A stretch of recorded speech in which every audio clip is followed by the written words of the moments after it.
Thermal expansion thermal പ്രോപ്പർട്ടീസിലെ ഒരു important ഭാഗമാണ്. നമുക്ക് ഏതെങ്കിലും ഓരോ ഒബ്ജക്റ്റുകളെ നമ്മൾ ഹീറ്റ് ചെയ്ത് കഴിഞ്ഞാൽ ലെങ്ത്തിൽ വരുന്ന മാറ്റം നമ്മൾ കണ്ടിട്ടുള്ളതാണ്. Delta L by L equal to alpha delta T എന്നൊരു ഇക്വേഷൻ. ഏരിയയിലാണ് മാറ്റം വരുന്നതെങ്കിൽ delta A by A equal to beta delta T. അതേപോലെ വോള്യത്തിലാണ് മാറ്റം വരുന്നതെങ്കിൽ delta V by V equal to gamma delta T. ഈ ഇക്വേഷൻ ആണെങ്കിൽ നമുക്ക് എന്ത് ചെയ്യാന്നറിയോ? Final length L equal to L zero into 1 plus alpha delta T എന്ന് എഴുതാം. അതേപോലെ final area A equal to A zero into 1 plus beta delta T. വോള്യത്തിൻ്റെതാണെങ്കിൽ V equal to V zero into 1 plus gamma delta T. ഇതില് ഈ delta L by L എന്ന് പറയുന്നത് fractional change in length ആണ്. ചിലപ്പോൾ അത് നേരിട്ടാ തരിക. അപ്പോൾ ഡെൽറ്റ എൽ ബൈ എൽ എന്ന് പറഞ്ഞാൽ ഫ്രാക്ഷണൽ ചേഞ്ച് ഇൻ ലെങ്ത് ആണ്. ഡെൽറ്റ എ ബൈ എ എന്ന് പറഞ്ഞാൽ ഫ്രാക്ഷണൽ ചേഞ്ച് ഇൻ ഏരിയ. അതേപോലെ തന്നെ ഡെൽറ്റ വി ബൈ വി എന്ന് പറഞ്ഞാൽ ഫ്രാക്ഷണൽ ചേഞ്ച് ഇൻ വോള്യം ആണ്.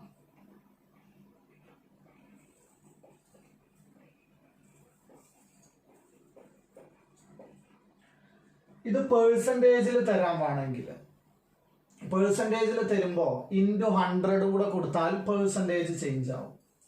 പിന്നെ നമുക്ക് അറിയാവുന്ന കാര്യമാണ് ആര്? Alpha coefficient of linear expansion, beta coefficient of areal expansion, gamma coefficient of volume expansion.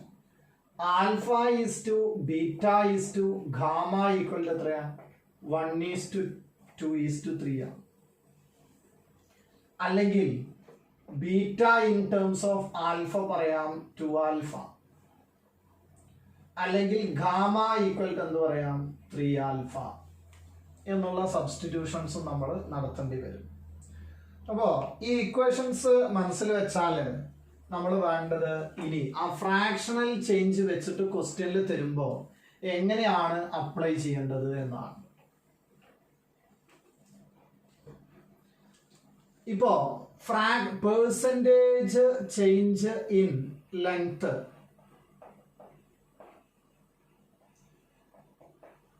Equal to 3% എന്ന് തന്നാൽ അതിനർത്ഥം നമുക്ക് delta L by L equal to alpha delta T എന്ന ഇക്വേഷൻ ഇല്ലേ? ആ ഡെൽറ്റ എൽ ബൈ എല്ലിന്റെ അവിടെ 3/100 equal to alpha delta T എന്ന് കൊടുത്താൽ മതി. ഇങ്ങനെയാണ് നമ്മൾ പെർസെൻറ്റേജ് ചേഞ്ച് ഇൻ ലെങ്ത് തന്നാൽ അപ്ലൈ ചെയ്യേണ്ടത്. ഫ്രാക്ഷണൽ ചേഞ്ച് ഇൻ ലെങ്ത് ക്വസ്റ്റ്യനിൽ ഇതാ ഇങ്ങനെയാണ് തന്നത്, 0.03. അപ്പൊ നമുക്കറിയാവുന്ന equation delta L by L equal to ആരാണ്? Alpha delta T. അപ്പൊ ആ ഡെൽറ്റ എൽ ബൈ എല്ലിന്റെ അവിടെ എന്ത് കൊടുക്കാം? 0.03 ഈക്വൽ ടു ആരാണ്? Alpha delta T. ഇങ്ങനെയാണ് നമ്മൾ അപ്ലൈ ചെയ്യേണ്ടത്. അപ്പോൾ ഇതാണ് ഫ്രാക്ഷണൽ ചേഞ്ചും പെർസെൻറ്റേജ് ചേഞ്ചിലും ശ്രദ്ധിക്കേണ്ടത്. അപ്പോൾ ആ ഇക്വേഷൻസ് അറിയാം. Alpha is to beta is to gamma അറിയാം. ആൽഫ കിട്ടിക്കഴിഞ്ഞാൽ ബീറ്റയും ഗാമയും എങ്ങനെ വേർതിരിച്ചെടുക്കാം എന്ന് നമുക്ക് മനസ്സിലായി. അങ്ങനെയാണെങ്കിൽ അടുത്തത് നമുക്ക് വേണ്ടത് ഇതാണ്, ഇതിൻ്റെ ആപ്ലിക്കേഷൻസ് ആണ്. അതില് ഒരാളാണ് ഈ ബൈ മെറ്റാലിക് സ്ട്രിപ്പ്.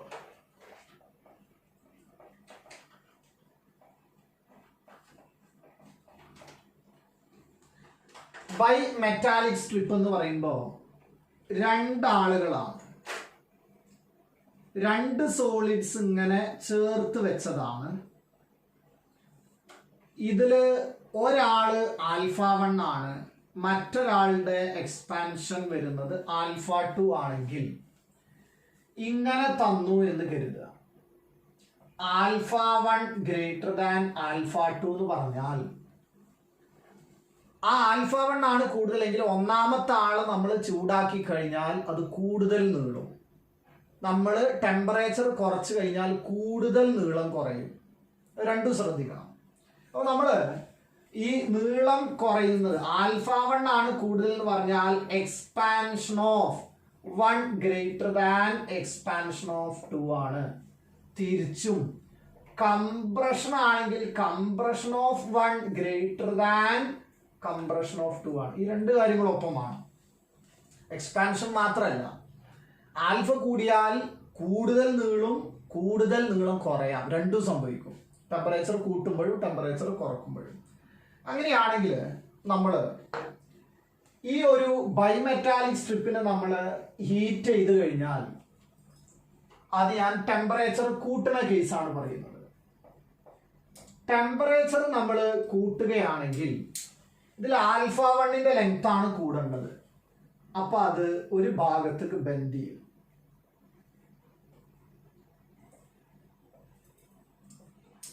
ഇതില് ഇങ്ങനെ ബെൻഡ് ചെയ്യുമ്പോൾ ലെങ്ത് കൂടും. ഈ പുറത്തുള്ള ആളുടെ ലെങ്ത് അല്ലേ കൂടുക. അപ്പൊ ആ ചിത്രം ഇങ്ങനെയാ വരിക. ആ ലെങ്ത് കൂടേണ്ട ആള് പുറത്തും ലെങ്ത് അത്ര തന്നെ കൂടാത്ത ആള് അകത്തുമാണ് വരിക. എന്നാൽ ടെമ്പറേച്ചർ നമ്മൾ കുറക്കുകയാണെങ്കിൽ അപ്പൊ കംപ്രഷനാണ്. അപ്പൊ കംപ്രഷൻ എന്ന് പറയുമ്പോൾ എന്ത് ചെയ്യുമെന്നറിയോ? ഇങ്ങോട്ടാണ് ബെൻഡ് ചെയ്യുക. ഇത് ലെങ്ത് കുറഞ്ഞിരിക്കുകയാണ്, പക്ഷെ കൂടുതൽ ആർക്ക് കുറഞ്ഞു? ഈ α1ന്റെ ലെങ്ത് കൂടുതൽ കുറഞ്ഞതുകൊണ്ട് ഇത് ഈ സൈഡിലേക്ക് ബെൻഡ് ചെയ്യും. അപ്പൊ ഇതാണ് നമ്മൾ ബൈമെറ്റാലിക് സ്ട്രിപ്പില് തെർമൽ എക്സ്പാൻഷൻ അപ്ലൈ ചെയ്യാൻ പറഞ്ഞാൽ ഇതാണ് നമുക്ക് വരുന്ന ഒരു ക്വസ്റ്റ്യൻ. അടുത്തത് വരുന്നത് നമുക്ക് ടൈം പീരിയഡ് ഓഫ് സിമ്പിൾ പെൻഡുലമാണ്. സിമ്പിൾ പെൻഡുലത്തിൽ ഉപയോഗിക്കുന്ന മെറ്റാലിക് വയറിനെ നമ്മൾ ഹീറ്റ് ചെയ്ത് കഴിഞ്ഞാൽ അതിൽ വരുന്ന ലെങ്ത്തിന്റെ വ്യത്യാസമാണ്. നമുക്ക് സിമ്പിൾ പെൻഡുലത്തിന് ടൈം പീരിയഡിന്റെ ഇക്വേഷൻ നമുക്കറിയാം. ടൈം പീരിയഡ് ഈക്വൽ ടു ആരാ? 2π × √L/G ആണ്. അങ്ങനെയാണെങ്കിൽ ലെങ്ത്തില് ഇതിന്റെ ഡിപ്പെൻഡൻസ് എന്ന് പറയുന്നത് ΔT/T ഈക്വൽ ടു 1/2 × ΔL/L എന്നാണല്ലോ നമ്മൾ എഴുതുക. ആ ΔL/L നമുക്കൊരു ഇക്വേഷൻ കൊടുക്കാം. ΔT/T equal to 1/2 × α∆T. ഈ ΔT എന്നുള്ളത് ഞാൻ തീറ്റ എന്ന് കൊടുക്കാം, ടെമ്പറേച്ചർ ആക്കാൻ വേണ്ടിയിട്ട്. ഇതില് ഓരോ ആളുകളെയും നമ്മൾ അറിഞ്ഞിരിക്കണം. അപ്പൊ നമ്മൾ ലെങ്ത് മാറിയപ്പോൾ ടൈം പീരീഡ് മാറി. ലെങ്ത് മാറാൻ കാരണം ടെമ്പറേച്ചർ കൂട്ടിയത്. അപ്പൊ ഇക്വേഷൻ വരുന്നത് അതാണ്. ഇതിൽ കാണുന്ന ഈ ΔT ഉണ്ടല്ലോ, ആ ΔTയെ നമ്മൾ ക്വസ്റ്റ്യൻ കാണുക loss or gain in time ആണ്. Loss or gain in time. ആ loss or gain in time നമ്മളോട് ചോദിക്കുന്നത്. അപ്പൊ ആ ΔTന്റെ ഇക്വേഷൻ എന്താ? ΔT equal to T × 1/2 α∆θ. അങ്ങനെയാണെങ്കിൽ loss or gain in time ചോദിക്കുന്നത് ഒരു ദിവസമാണ്. ഇപ്പൊ ഒരു സിമ്പിൾ പെൻഡുലത്തില് നമ്മൾക്ക് ഒരു ദിവസം അങ്ങനെ ആടിക്കൊണ്ടിരിക്കുകയാണെങ്കിൽ പെർ ഡേ ആണ് ചോദിക്കുന്നതെങ്കിൽ ഇവിടെ ഒരു ദിവസത്തെ ടൈം ഇട്ട് കൊടുക്കണം. അപ്പൊ നമുക്ക് ΔT loss or gain in time per day ആണെങ്കിൽ ടീന്റെ അവിടെ എന്ത് കൊടുക്കുക? 86,400 സെക്കൻഡ് ആണ് × 1/2 α∆θ. അതല്ല, നിങ്ങളോട് ചോദിക്കുന്നത് പെർ അവർ ആണെങ്കിൽ ΔT ഈക്വൽ ടു 60 അല്ലെ 3600 ആണ്. 3600 × 1/2 α∆θ. സാധാരണ രീതിയിൽ ചോദിക്കുക പെർ ഡേ ആയതുകൊണ്ടാണ് 86,400 സാധാരണ നമ്മൾ കാണുക. അപ്പൊ ഏതും ചോദിക്കാം, എപ്പോഴും ചോദിക്കാം. ഒരു മണിക്കൂറിലെ ലോസ് ഓഫ് ടൈം ചോദിക്കാം, അങ്ങനെ ചോദിക്കാം. അപ്പൊ ഇതാണ് നമുക്ക് ഒരു സിമ്പിൾ പെൻഡുലത്തില് തെർമൽ എക്സ്പാൻഷനുമായി ബന്ധപ്പെട്ട് ചെയ്യേണ്ട ക്വസ്റ്റ്യൻസ് വരിക. ഇതില് നമ്മൾ മനസ്സിലാക്കേണ്ടത് ടെമ്പറേച്ചർ കൂടി എന്ന് കരുതുക. ടെമ്പറേച്ചർ കൂടി കഴിഞ്ഞാൽ ആ സിമ്പിൾ പെൻഡലത്തിന്റെ മെറ്റാലിക് വയറിന്റെ ലെങ്ത് ഉണ്ടല്ലോ, അതെന്ത് ചെയ്യും? കൂടും. ആ ലെങ്ത് കൂടി കഴിഞ്ഞാൽ ടൈം പീരിയഡോ അതും കൂടുക ചെയ്യാം. ടൈം പീരിയഡ് കൂടിക്കഴിഞ്ഞാൽ ഇപ്പൊ നമ്മള് ഇങ്ങനെയാ വരിക. നമുക്ക് ഒരു ദിവസം ലഭ്യമായ സമയം എത്രയാണ്? 24 മണിക്കൂറല്ലേ? അപ്പോൾ നമ്മൾ ക്ലോക്കിൽ നോക്കിയിട്ട് ഇങ്ങനെ ഒരു പണി എടുക്കുകയാണ്. അപ്പോൾ ഇതിന്റെ ടൈം പീരിയഡ് കൂടിയിട്ടുണ്ട്. അപ്പോൾ ടൈം പീരിയഡ് കൂടി എന്ന് പറഞ്ഞാൽ ഇപ്പൊ 24 മണിക്കൂറിൽ 25 മണിക്കൂറാവും. അപ്പൊ 25 മണിക്കൂർ കഴിഞ്ഞിട്ടേ ആ ഒരു നമ്മളിങ്ങനെ ക്ലോക്കിൽ കാണുമ്പോൾ ഇങ്ങനെ മെല്ലെ ഓടുള്ളൂ. ടൈം പീരിയഡ് ഇങ്ങനെ കൂടുകയാണ്. അപ്പോൾ പോയി വരാൻ കുറേ സമയം, അപ്പോൾ മെല്ലെ ഓടുള്ളൂ. അപ്പോൾ നമ്മൾ ക്ലോക്കിൽ ഇങ്ങനെ നോക്കുമ്പോൾ നമ്മളിങ്ങനെ നോക്കി 10 മണിയായി. അപ്പോൾ 10 മണി ആവില്ല, കാരണം മെല്ലെ ഓടുന്നത് 11 മണിയായിട്ടുണ്ടാവും. അപ്പോൾ നമ്മൾ 10 മണി എന്ന് കരുതിയിട്ട് ഇങ്ങനെ ഇരിക്കുമ്പോൾ നമുക്ക് ലോസ് ഓഫ് ടൈം ആണ് അവിടെ വരിക. നമ്മൾ കരുതും 10 മണി ആയിട്ടുള്ളൂ, പക്ഷെ 11 മണിയായിട്ടുണ്ടാവും. എന്ന് പറഞ്ഞാൽ ടെമ്പറേച്ചർ കൂടിയാൽ, ലെങ്ത് കൂടിയാൽ, ടൈം പീരിയഡ് കൂടിയാൽ ലോസ് ഓഫ് ടൈം ആണ്. അതല്ല, ടെമ്പറേച്ചർ കുറഞ്ഞാൽ, ലെങ്ത് കുറഞ്ഞാൽ, ടൈം പീരിയഡ് കുറഞ്ഞാൽ ഗെയിനിങ് ടൈമാണ് വരിക.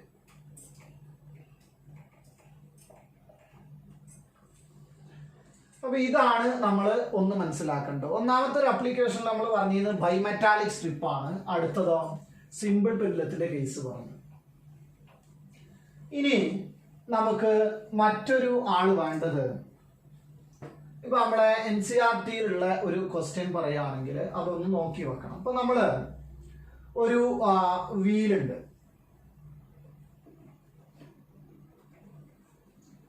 ഇത് ഒരു നമ്മളെ വുഡൻ വീലാണ്. നമ്മളെ സാധാരണ കാളവണ്ടികൾക്കൊക്കെ ഉണ്ടാവുന്ന വീല്. ആ വുഡൻ വീലില് നമ്മള് ഒരു എന്ത് കൊടുക്കണം എന്നറിയോ? ഒരു ഇരുമ്പ് കൊണ്ടോ അയണോ അല്ലെങ്കിൽ സ്റ്റീലോ ഏതെങ്കിലും ഒരു റിമ്മ് ഫിറ്റ് ചെയ്യണമെങ്കിൽ അതെങ്ങനെ ഫിറ്റ് ചെയ്യാന്നാണ് നോക്കുന്നത്. ഇപ്പൊ നമുക്ക് ഒരു 1000 mm ആണ് വുഡൻ വീലിന്റെ റേഡിയസ് എന്ന് തന്നിട്ടുണ്ട് എന്ന് കരുതുക. അങ്ങനെയാണെങ്കിൽ നമുക്ക് ഒരു 950 mm റേഡിയസ് ഉള്ള സ്റ്റീൽ വീൽ ഉണ്ട് എന്ന് കരുതുക, സ്റ്റീൽ റിമ്മ്. അപ്പൊ നമ്മൾ എന്ത് ചെയ്യുമെന്ന് വെച്ച് കഴിഞ്ഞാല് ഈ വുഡൻ വീലിനേക്കാൾ കുറവ് റേഡിയസ് ഉള്ള ഒരാളായിട്ടാണ് അതിമ ഫിറ്റ് ചെയ്യുക. നല്ല ടൈറ്റായി നിൽക്കുള്ളൂ, ചൂടാക്കും. അപ്പൊ ഈ 950 എന്നുള്ളത് എന്താവും? 1000 mm ആവും റേഡിയസ്. അങ്ങനെയാണെങ്കിൽ 1000 mm ആയാലും അതിമ ഫിറ്റ് ആക്കും. ഇങ്ങോട്ട് കൂൾ ചെയ്താൽ ടൈറ്റായി നിന്നോളും, 950 തന്നെ വരിക എന്നുള്ള ഒരു അർത്ഥത്തില്. അപ്പോ നമ്മള് ഇവിടെ ശ്രദ്ധിക്കേണ്ടത് ആ റേഡിയസിൽ Δr/r equal to alpha delta ടിയിൽ കൊടുക്കണം. അതിൽ ആ Δr എന്ന് പറഞ്ഞാൽ ആരാ? ഇതിന്റെ ഡിഫറൻസ് ആണ്. അതെത്രയാ? 50 mm ആണ്. ഡിവൈഡഡ് ബൈ ഈ r ഉണ്ടല്ലോ, Δl/l-ലെ l എന്ന് പറയുന്നത് ആരാന്നറിയോ? ആ ഇനീഷ്യൽ ആണ്. Δl/l എന്ന് പറയുന്ന l-ലെ l ആരാണ്? ഇനീഷ്യൽ ലെങ്ത് ആണ്. അപ്പൊ നമ്മള് 950 ചൂടാക്കിയിട്ടല്ലേ ഇവിടേക്ക് കൊണ്ടുവരേണ്ടത്. അപ്പൊ ഇനീഷ്യൽ ലെങ്ത് എത്രയാ? 950 mm ഈക്വൽ ടു വരാ ആൽഫ ഡെൽറ്റ ടി. എന്നിട്ട് നമുക്ക് ഈ ഡെൽറ്റ ടി കണ്ടുപിടിക്കണം, എത്ര ചൂടാക്കേണ്ടി വരും എന്നുള്ളത്. അപ്പൊ ഇതൊരു NCERT-യിലെ ഒരു ക്വസ്റ്റ്യൻ ആണ്. അപ്പൊ ഇത് നമ്മൾ തെർമൽ എക്സ്പാൻഷൻ വഴി ഇങ്ങനെയാണ് ചെയ്യേണ്ടത്. ഇനി നമുക്ക് മറ്റൊരു കാര്യം വരുന്നത് എക്സ്പാൻഷൻ ഓഫ് കാവിറ്റി ആണ്.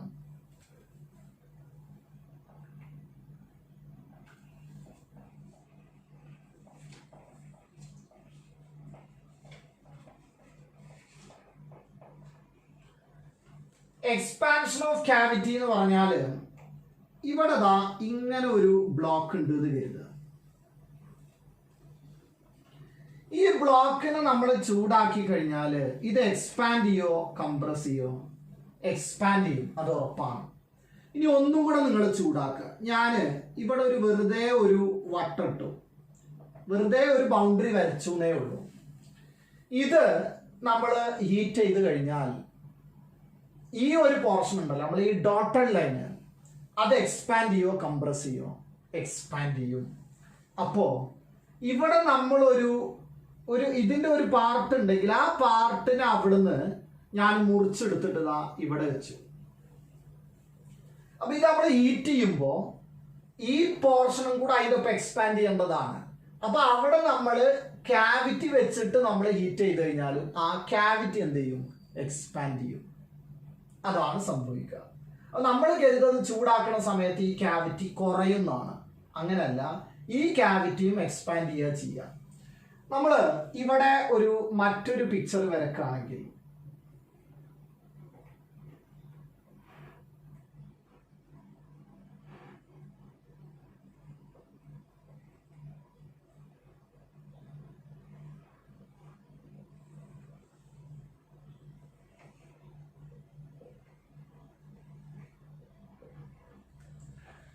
ചോദ്യം ഇതാണ്.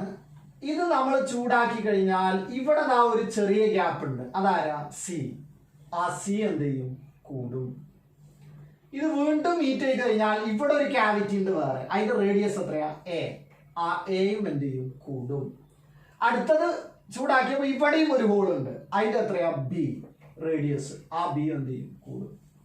നമ്മള് എക്സ്പാൻഷൻ ഓഫ് ക്യാവിറ്റിയിൽ മനസ്സിലാക്കേണ്ട എത്രയേ ഉള്ളൂ എന്നറിയോ? ക്യാവിറ്റി ഏതായാലും അത് ഇൻക്രീസ് ചെയ്യുള്ളൂ, അതിന്റെ സൈസ് കൂടുകയേ ചെയ്യുള്ളൂ എന്നുള്ള കാര്യം മനസ്സിലാക്കണം. അടുത്തത് നമ്മൾ തെർമൽ എക്സ്പാൻഷനിൽ വരുന്നത് മെഷർമെന്റുകൾ എടുക്കുമ്പോഴാണ്.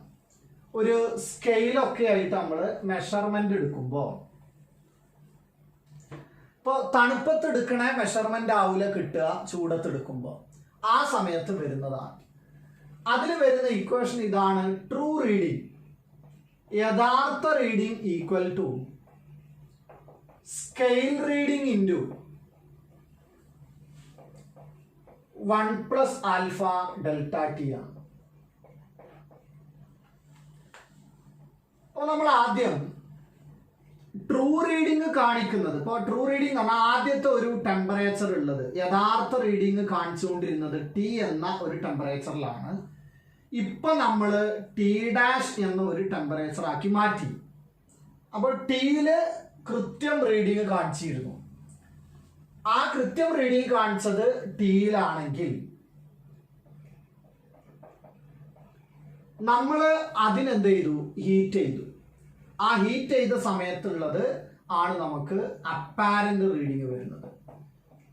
ആ റീഡിങ്ങിൽ മാറ്റുണ്ട്. അതിൽ നിന്ന് ട്രൂ റീഡിംഗ് കാണാനുള്ള ഇക്വേഷനാണ് ഈ എഴുതിയത്. ഇനി നോക്കൂ, ഇപ്പൊ നമ്മൾ ചൂടാക്കുകയാണെങ്കിൽ ടി ഡാഷ് ആരാണ്? ഗ്രേറ്റർ ദാൻ ടി ആണ്.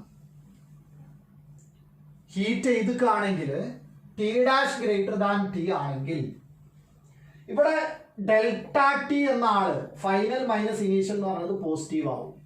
അപ്പൊ ഇത് പോസിറ്റീവ് അല്ലേ വരിക? ആ പോസിറ്റീവ് വന്നാൽ സ്കെയിൽ റീഡിങ്ങിനേക്കാൾ കൂടുതലാണ് ട്രൂ റീഡിംഗ് എന്നർത്ഥം. Scale reading greater than true reading ആണ്. അങ്ങനല്ല, true reading greater than scale reading ആണ്.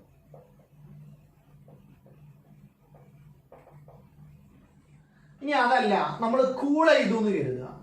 കൂൾ ചെയ്യുകയാണെങ്കിൽ T dash less than T ആണ്.